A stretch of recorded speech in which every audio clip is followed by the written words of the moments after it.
नमस्कार मित्र, सुने आज नायरानी बातम्या. हेडलाईन्स. PM किसान योजनाले 2031 पर्यंत मुदतवाढ. केंद्र सरकारना निर्णय. 3.15 लाख कोटींना निधीले मंजुरी. 2 ऑगस्टपासून सोलापूर मुंबई विमानसेवा सुरू होणार. ॲक्शन चित्रपट चौहानसाठी विक्रांत मेसीने निवड व्हयनी. आषाढी यात्रामा श्री विठ्ठल रुक्मिणी मंदिरले 8,92 लाखने देणगी प्राप्त व्हयनी.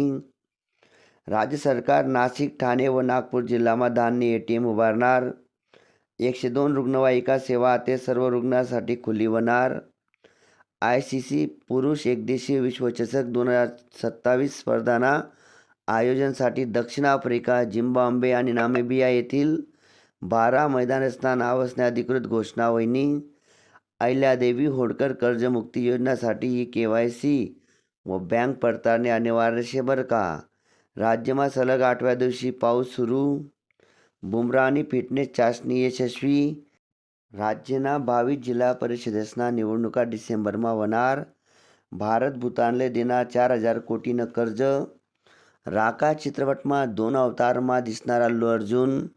स्टीफन फ्लेमिंग बनणार इंग्लंड कसोटी संघना नवीन प्रशिक्षक. अक्कलकोटना स्वामी समर्थ मंदिरना कायापालट होणार. साहित्य संमेलनासाठी 17.50 कोटींना निधी मिळणार. जो रूट इंग्लंड कसोटीना कर्णधार बनणार. वंदे भारत कार्गो रेल्वेनी चाचणी सुरू व्हयनी. महाराष्ट्रना 132 रेल्वे स्टेशननं सरकार कायापालट करणार. TAT पेपर फुटी प्रकरणी 14 आरोपीसले कोठडी व्हयनी.